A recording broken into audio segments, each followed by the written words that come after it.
یہ عام طور پر مجھ سے پوچھا جاتا ہے کہ سنی شیعہ کا نکاح ہو سکتا ہے؟ پتہ نہیں آج تک ہمارے لوگوں کو سمجھ میں کیوں نہیں آتی۔ جی عرض کیا ہے میں نے کہ شیعہ مسلمان نہیں ہے، بارہا عرض کر چکا ہوں۔ کسی کو اعتراض ہے تو وہ عدالت میں آئے کہ کہہ رہے ہیں جی کیوں نہیں ہے۔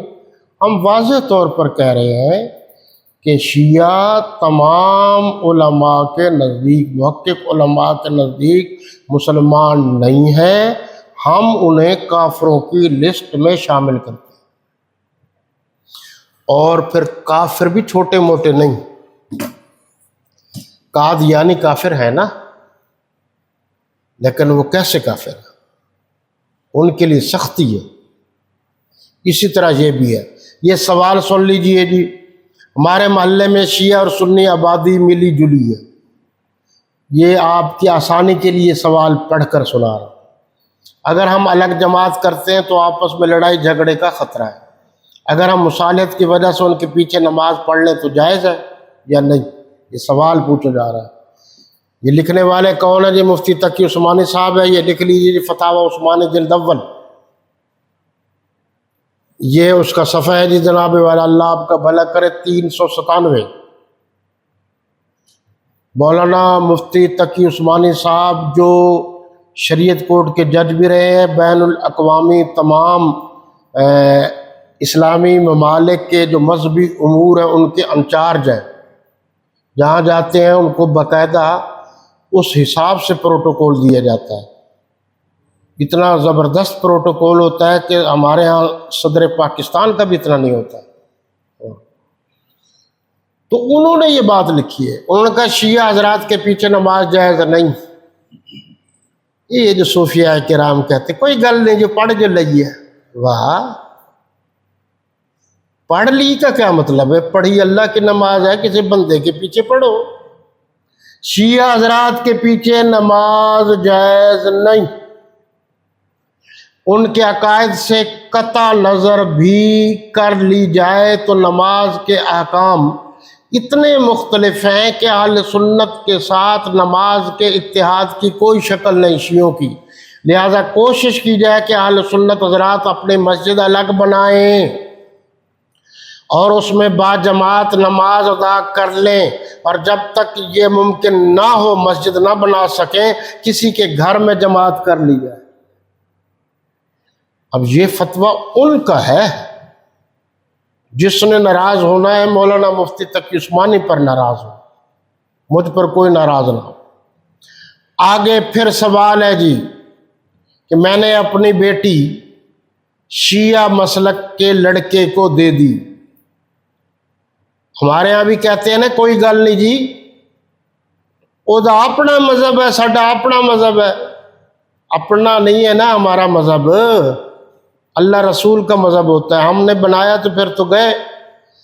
تو انہوں نے لکھا ہے جواب طلب امر یہ ہے کہ اہل سنت والجماعت کے علماء کرام کے فتاوی کے مطابق اثنا عشری شیعہ جو ہمارے پاکستان، انڈیا، بنگلہ دیش ادھر زیادہ ہے، امامت، اب سن لیجئے، عصمت ائمہ کرام، تحریف قرآن وغیرہ جیسے امور کی وجہ سے کافر ہیں اور مرتد ہیں۔ سن لیجئے جی، کافر بھی کہا ہے، مرتد بھی کہا ہے۔ یہ امامت و عصمت ائمہ کرام کیا ہے جی؟ مختصراً جیسے شیعوں کے شہنشاہ نقوی نقلی کہتا پھرتا ہے کہ ہمارے اماموں کا رتبہ نبیوں سے زیادہ ہے، یا وہ کہتا ہے کہ ہمارے امام حضرت علی ہیں، ان کا رتبہ نبیوں سے زیادہ ہے۔ تو نبیوں سے زیادہ رتبہ اور مقام تو اللہ کا ہے، پھر اس نے اللہ بنا دیا۔ عام لوگوں کو پتہ نہیں، اصل اختلاف شیعہ سے مسئلہ امامت پر ہے۔ یہ مولانا شاہ ولی اللہ رحمۃ اللہ علیہ کے بیٹے شاہ عبدالعزیز محدث دہلوی رحمۃ اللہ علیہ نے بھی تحفہ اثنا عشریہ میں لکھا ہے۔ اب وہ تو صدیاں گزر گئی ہیں، 200 سال تو یقیناً ہو گیا۔ تو آپ دیکھ لیجیے جی، وہاں اختلاف ہے، ان کے نزدیک ان کے اماموں کا رتبہ نبیوں سے زیادہ ہوتا ہے، تو پھر تو تسلسل برقرار رہا نا۔ نبوت کا سلسلہ برقرار رہا، اور تمام مسلمانوں کے نزدیک اللہ کے نبی صلی اللہ علیہ وسلم آخری نبی ہے، ان کے بعد کوئی نبی نہیں آئے گا۔ آگے یہ لکھ رہے ہیں کہ شیعہ خواہ کافرانہ، ذرا غور سے سنیے، کافرانہ عقیدے رکھتے ہوں یا نہ رکھتے ہوں، دونوں صورتوں میں کسی سنی کے لیے ان سے نکاح کرنا ہرگز جائز نہیں ہے۔ جی میں جانتا ہوں شیعوں کے بارے میں، میرے 2-4 دوست ہیں، وہ تو بہت اچھے۔ یہ سوال مجھ پر بھی ہوا تھا، میں نے کہا آپ 2-3 لڑکے یا دوستوں کو مل کر پورے شیعہ مذہب کی بنیاد ان کو قرار دے رہے ہیں، اور ہماری نظر پوری دنیا پر ہے، شیعہ اثنا عشریہ پوری دنیا میں ہے۔ تو ہم نے جو بات کی ہے وہ بطور چیلنج کی ہے، سب کو کی ہے، تو یہ کیا کریں، ان سے نکاح جائز نہیں، اور پہلی صورت میں نکاح منعقد نہیں ہوتا، اگر کیا بھی ہے تو نکاح نہیں ہوا۔